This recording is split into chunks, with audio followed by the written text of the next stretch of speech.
5वीं बार इस बार सिंगापुर में आ रहे हैं, तो क्या इम्पोर्टेंट एंगेजमेंट्स होंगे इस बार? क्योंकि पीएम से भी मिलेंगे, यहाँ के राष्ट्रपति से भी मिलने वाले हैं, बहुत सारे मिनिस्टर से भी मीटिंग है।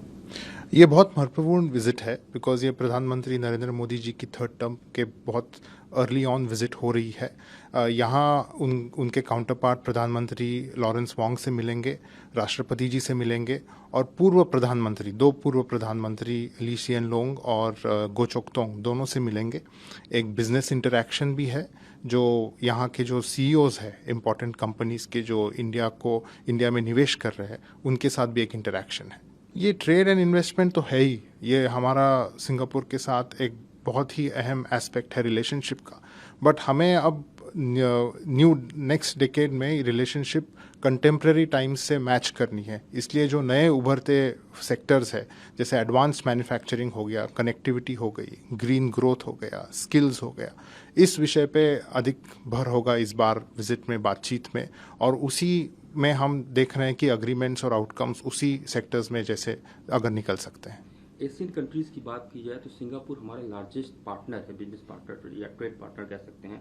और लास्ट ईयर जो हमारा बायलैटरल टाइज का वो USD 36.6 बिलियन के आसपास था। तो क्या एक्सपेक्टेशन इसमें, कितना इस बार की विजिट बाद कितना इम्प्रूवमेंट की उम्मीद है? हमेशा से हमारी कोशिश रहती है कि ट्रेड बढ़े, और ट्रेड बढ़ रहा है और ट्रेड बढ़ेगा।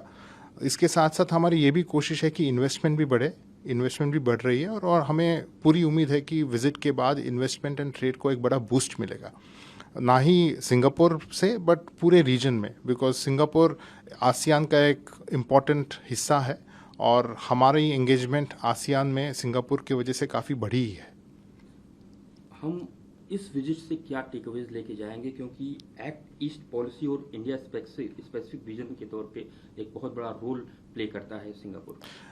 एक्ट ईस्ट पॉलिसी की भी 10 साल हो गए हैं। सिंगापुर ने एक अहम भूमिका निभाई है इसके इम्प्लीमेंटेशन में। तो इस विजिट से भी हम वो उस तरह के भी आउटकम्स की कोशिश कर रहे हैं। रीजनल आउटरीच में भी काफ़ी सिंगापुर ने रोल प्ले किया है और एक डिफेंस एंड सिक्योरिटी एस्पेक्ट जो है हमारे रिलेशनशिप का, उसमें भी काफ़ी बड़ा ग्रोथ हुई है पिछले 10 सालों में।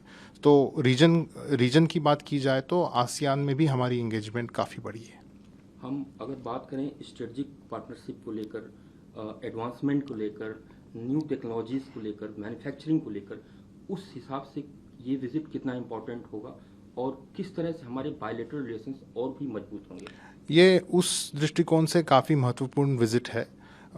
आजकल इंडिया में काफ़ी कोशिश हो रही है कि सेमीकंडक्टर्स को डेवलप किया जाए और बहुत लोग ये बात जानते नहीं है कि सिंगापुर सेमीकंडक्टर सप्लाई चेन का एक अहम हिस्सा है, ग्लोबल सप्लाई चेन का एक अहम हिस्सा है।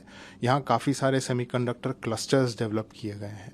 तो इस हिसाब से भी हम देख रहे हैं, क्योंकि हमें भी हमारे यहाँ सेमीकंडक्टर के क्लस्टर्स डेवलप करने, एक तो फैब की बात होती है बट दूसरी जो फैब को के साथ इकोसिस्टम आती है, इक्विपमेंट मैन्युफैक्चरर्स की, केमिकल्स की, गैस सप्लायर्स की, वो सिंगापुर ने बहुत अच्छे से डेवलप किया है। तो हम देख रहे हैं कि इस सेक्टर में भी अगर सिंगापुर के साथ हम कोलैबोरेट करें तो, और सेमीकंडक्टर सेक्टर में अगर स्किलिंग की बात की जाए तो उसमें भी हम कोलैबोरेट करने की कोशिश कर रहे हैं।